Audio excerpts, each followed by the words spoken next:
Comment les voitures modernes de Geely ont surpassé les géants européens et américains sans fanfare ni publicité.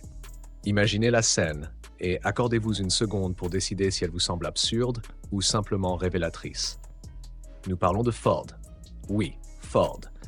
L'entreprise qui a industrialisé l'automobile mondiale, celle de la Model T, de la Mustang et du F-150. Un monument de puissance industrielle et d'ingénierie américaine. Pendant plus d'un siècle, Ford n'a jamais demandé, il a imposé. Et pourtant, aujourd'hui, ce géant historique se retrouve dans une posture que personne n'aurait osé imaginer il y a 10 ans. Non pas racheter, non pas diriger, mais demander. Demander à une entreprise chinoise l'accès à ses technologies et à ses méthodes de production. Pas un partenariat équilibré, pas un échange d'égal à égal, une reconnaissance implicite d'un retard stratégique. Comme on dit chez nous, quand on ne regarde pas devant, on finit toujours par regarder derrière. Ce qui se joue ici ne se limite pas à un contrat industriel ou à une ligne d'assemblage optimisée. Nous assistons à un basculement silencieux, presque invisible pour le grand public, mais parfaitement lisible pour ceux qui observent l'industrie de l'intérieur. L'entreprise chinoise au cœur de cette histoire s'appelle Geely. Et la voiture qui cristallise cette prise de conscience porte un nom encore discret en Europe, la Geely EX5. Un crossover électrique compact qui, au premier regard, pourrait passer pour un modèle de plus dans un marché saturé. Et pourtant, son importance est telle que le dirigeant de Ford lui-même a reconnu publiquement qu'elle reposait sur une avance technologique de plusieurs décennies, pas quelques années, des décennies. Lorsqu'un géant de cette taille prononce ce mot sans détour, ce n'est jamais anodin. Les paroles, parfois, pèsent plus lourd que les actes. La Geely EX5 n'est pas une voiture pensée à l'ancienne, avec un moteur d'abord et un logiciel ajouté ensuite. Ici, tout commence par le logiciel.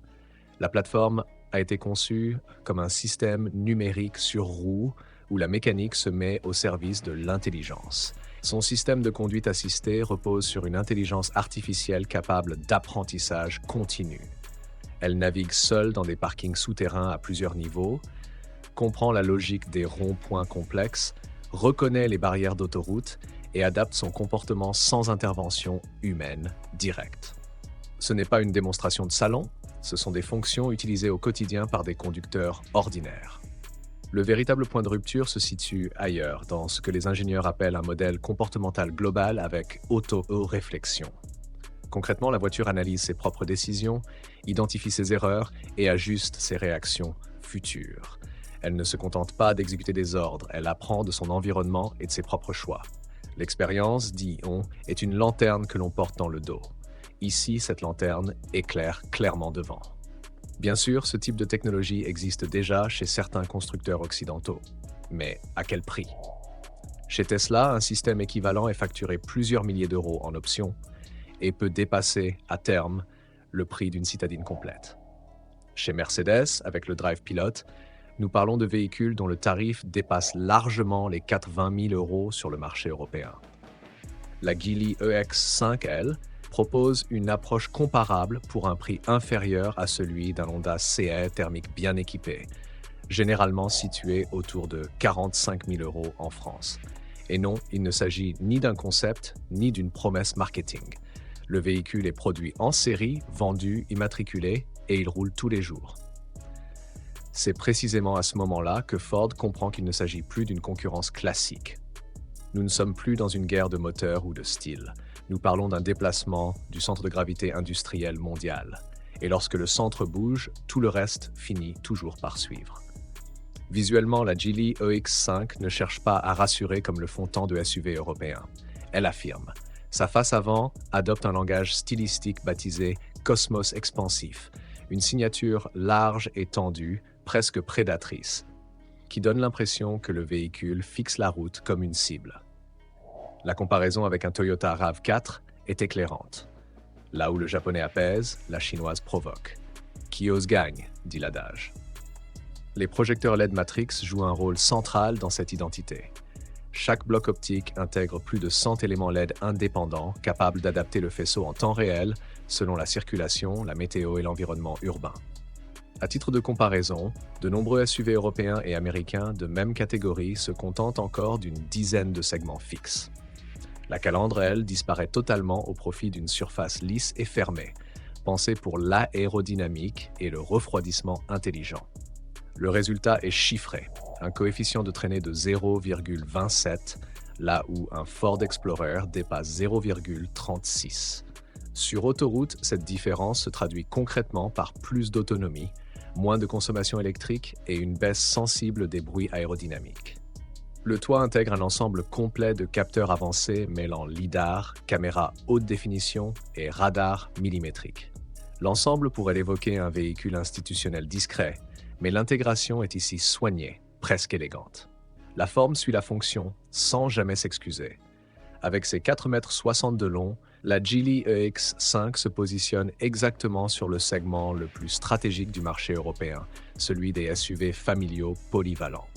Ni trop compacte pour un usage quotidien, ni trop imposante pour la ville. Les roues de 19 pouces adoptent un dessin turbine qui canalise l'air vers les freins afin d'améliorer leur refroidissement. Les disques ventilés sont associés à un système de récupération d'énergie capable de restituer jusqu'à 30% de l'énergie cinétique lors des phases de décélération, à un chiffre rarement atteint sur des modèles concurrents de prix équivalents.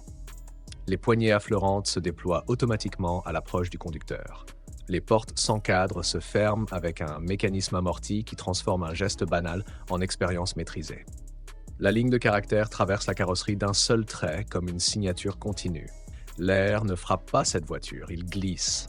Chaque surface a été pensée, chaque courbe calculée. Ici, l'ingénierie ne se cache pas derrière le design. Elle s'expose, et quand le travail est bien fait, il n'a effectivement pas besoin d'être expliqué. Je vous invite maintenant à contourner la voiture et à vous arrêter un instant à l'arrière de la Geely EX5. Une barre lumineuse continue traverse toute la largeur du hayon, d'un rouge profond et incandescent que Geely appelle Illuminated Blade. De nuit, l'effet est saisissant. Le véhicule prend une allure presque cinématographique, comme sorti d'un vaisseau spatial de science-fiction, avec des lignes qui rappellent davantage Battlestar Galactica qu'un SUV familial. Mais ce feu n'est pas un simple artifice esthétique. À chaque freinage, la lumière pulse du centre vers l'extérieur, comme un battement de cœur mécanique. Ce n'est pas là pour plaire à tout le monde. C'est une signature visuelle assumée, un message clair envoyé à ceux qui suivent. Je suis là et je ne me confonds avec rien d'autre. Je poursuis mon inspection, volontairement attentif aux moindres défauts. Les fameux défauts de fabrication chinois, ceux que l'on évoque encore par réflexe dans certains dîners bien européens. Je cherche, je scrute, je mesure les alignements et je ne trouve rien. Les jeux entre les panneaux de carrosserie sont plus réguliers que sur une Audi neuve sortie de concession. La peinture est uniforme, profonde, sans effet de peau d'orange. Les joints sont nets, constants. C'est presque agaçant, au point de faire naître une question dérangeante. Comment se fait-il que nous ayons accepté ailleurs de produire moins bien, tout en facturant plus cher? Sous le capot, ou plutôt sous ce qui en tient lieu, il n'y a rien à admirer au sens classique. Pas de moteur thermique, pas de cache plastique flatteur. La Geely EX5 est une électrique assumée, traction avant sur sa version d'entrée de gamme. Et c'est précisément dans les chiffres que l'on comprend pourquoi elle inquiète autant. Le moteur développe 150 kW, soit environ 200 chevaux. La masse totale s'établit autour de 1720 kg.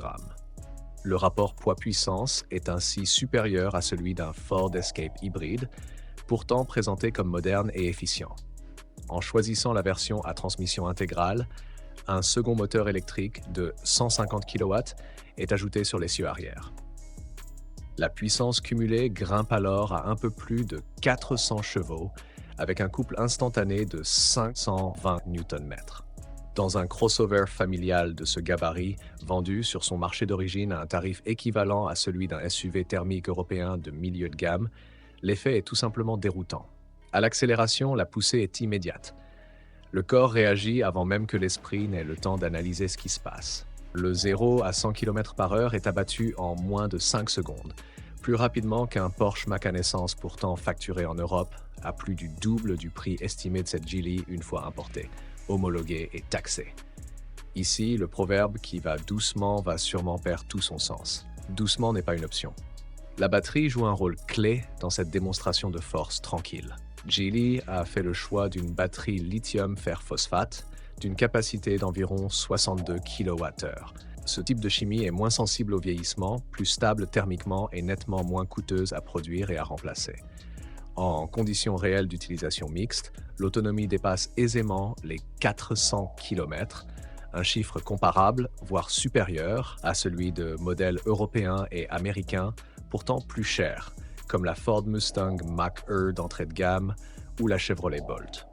Mais l'élément qui change véritablement la donne s'appelle l'échange de batterie. Dans les stations dédiées Geely, le véhicule s'immobilise, des robots prennent le relais et la batterie est remplacée en environ 3 minutes, sans que le conducteur ne quitte son siège. 3 minutes. Le temps de lire un message ou de changer de musique.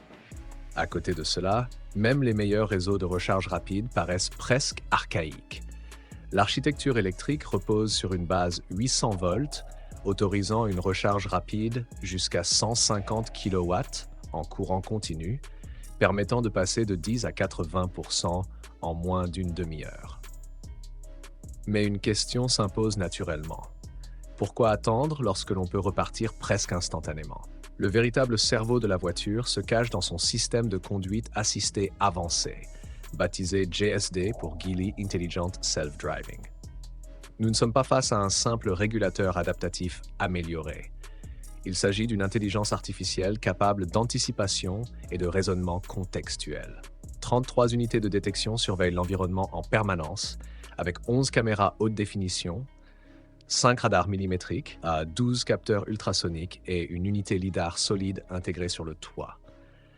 La puissance de calcul dépasse les 1000 tops, soit plusieurs fois celle des systèmes actuellement déployés sur la majorité des véhicules occidentaux. Dans la pratique, cela se traduit par des fonctions que beaucoup de marques promettent encore au conditionnel. La Geely EX5 peut circuler seule dans un parking souterrain à plusieurs niveaux, identifier une place libre, s'y garer, puis revenir chercher son conducteur à la demande via une application mobile. Elle comprend la logique des ronds-points européens, anticipe les insertions, cède le passage correctement et adapte sa trajectoire au comportement erratique des autres usagers. Elle prédit littéralement les mouvements avant qu'ils ne se produisent. La probabilité d'un accident diminue non pas par miracle, mais par calcul et anticipation.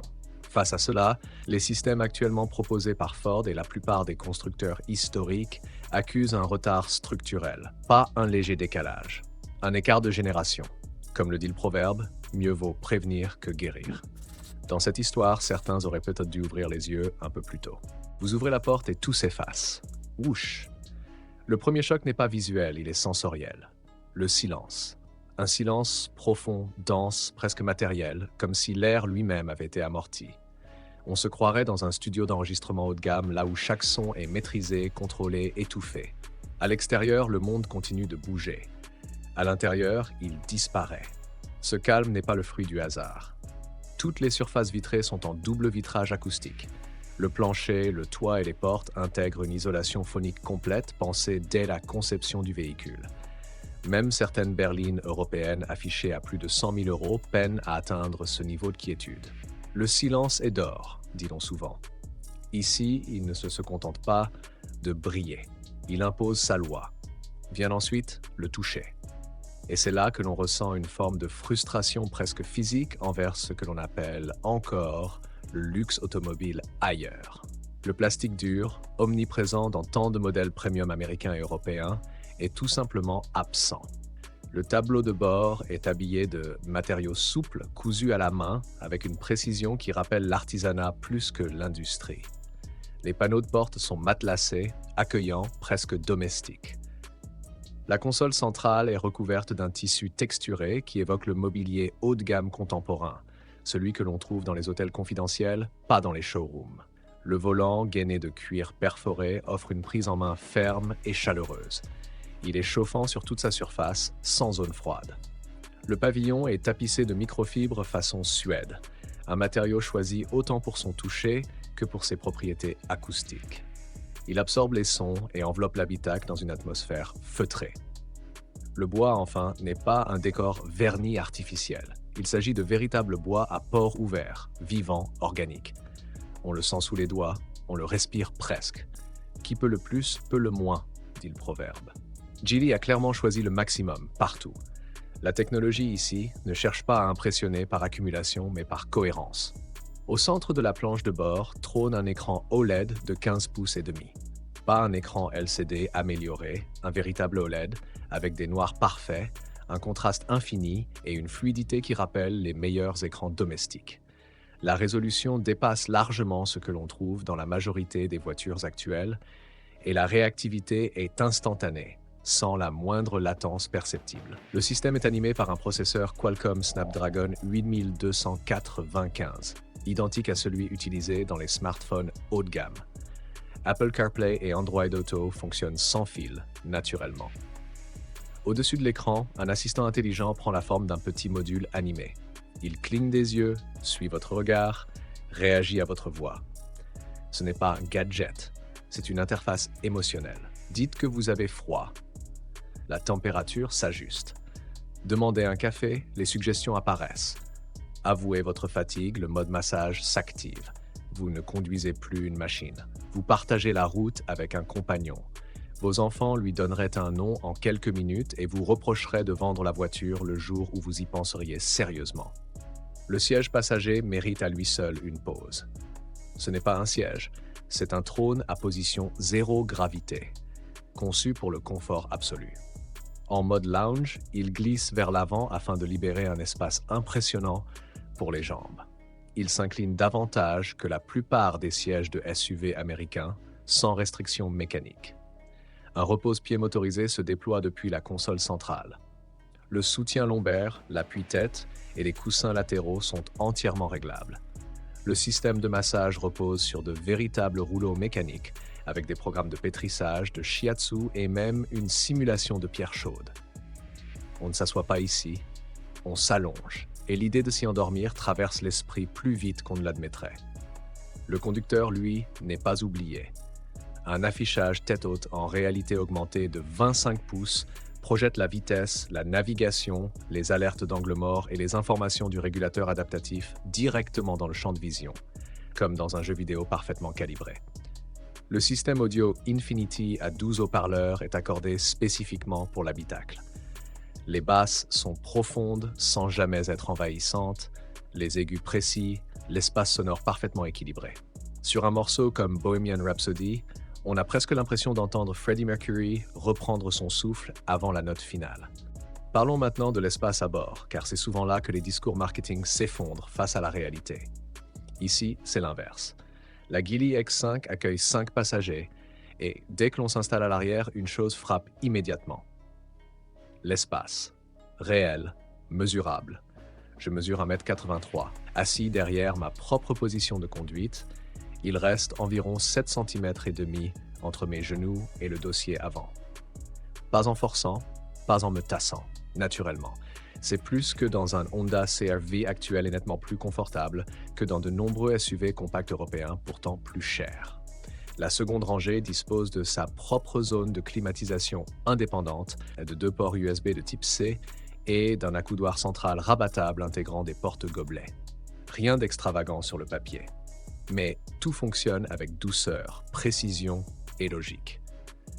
Ici, chaque passager est traité comme un invité, pas comme une contrainte. Sous le plancher du coffre, la surprise continue, pas un simple compartiment en plastique. Un véritable réfrigérateur intégré capable de descendre jusqu'à 4 degrés. Boissons fraîches pour les enfants, bouteilles bien au frais pour les adultes. Peu importe. Ce niveau d'attention n'existe même pas en option sur la majorité des SUV américains et européens actuels. Côté volume de chargement, les chiffres parlent d'eux-mêmes. En configuration normale, le coffre offre environ 450 litres. Une fois la banquette rabattue, on dépasse largement les 1300 litres. Toute la famille, les bagages, le chien, les courses, et chacun conserve son espace.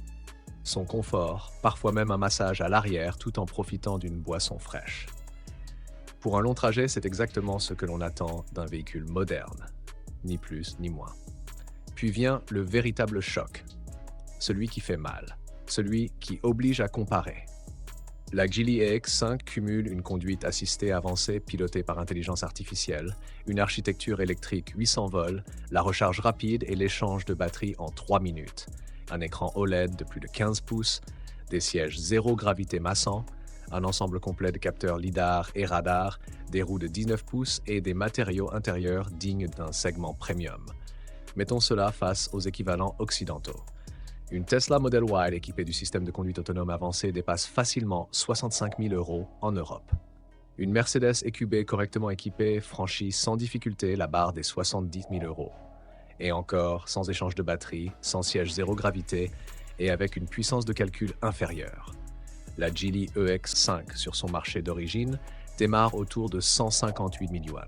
Converti directement, cela représente environ 20 000 €. Bien sûr, personne n'est naïf.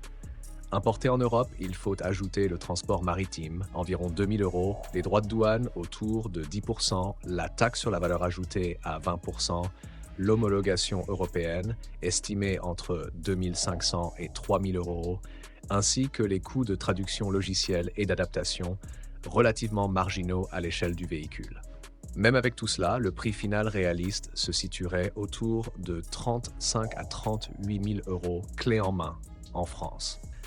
À ce tarif, pour le prix d'un SUV thermique compact correctement équipé, vous obtenez un véhicule électrique à forte autonomie, doté d'une intelligence embarquée avancée, d'un confort de très haut niveau et de performances que beaucoup de modèles européens n'osent proposer qu'à des prix bien supérieurs.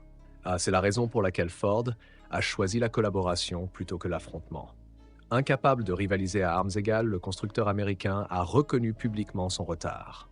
En échange de l'accès aux technologies de Geely, notamment le système de conduite intelligente, Ford ouvre ses usines européennes afin de produire ce type de véhicule localement et contourner les taxes spécifiques aux véhicules électriques chinois qui atteignent près de 20% sur le marché européen. Prenez un instant pour mesurer ce que cela signifie. Ford, l'entreprise qui a mis l'Amérique sur roue, apprend désormais de la Chine comment concevoir et produire les voitures de demain. Mieux vaut tard que jamais, dit le proverbe. Mais ici, le retard commence à peser lourd. Oublions un instant la politique, le patriotisme automobile et les réflexes de marque. Regardons les faits. Un Ford Escape hybride rechargeable facturé autour de 45 000 € offre une autonomie électrique limitée, un habitacle correct sans plus, une assistance à la conduite basique et un 0 à 100 km/h en plus de 7 secondes. Face à lui, une Geely EX5 estimée autour de 35 000 €, propose plus de 400 km d'autonomie réelle, l'échange de batterie, le stationnement autonome, des sièges massants, un assistant intelligent embarqué et un 0 à 100 km/h en moins de 5 secondes. La question ne demande même pas de réponse. Henry Ford a révolutionné l'industrie automobile, il a transformé le monde. Mais aujourd'hui, alors que nous pensions rouler dans le futur, l'Europe observe la Chine avancer à grande vitesse, sans bruit, sans slogan, sans publicité tapageuse. Alors dites-le franchement, si la Geely EX5 était disponible dans votre pays demain, l'achèteriez-vous? Feriez-vous confiance à cette technologie venue de Chine plutôt qu'aux marques américaines ou européennes que nous connaissons depuis toujours? Et surtout, Ford peut-il encore rattraper son retard? Ou le train est-il déjà parti? Si vous voulez découvrir 5 SUV chinois bien trop avancés pour le marché français actuel, regardez la vidéo suivante. Et pensez à vous abonner car dans la prochaine, nous testerons 3 modèles récemment arrivés en France. Mérite-t-il vraiment votre argent? À très vite pour la suite. Merci de votre attention.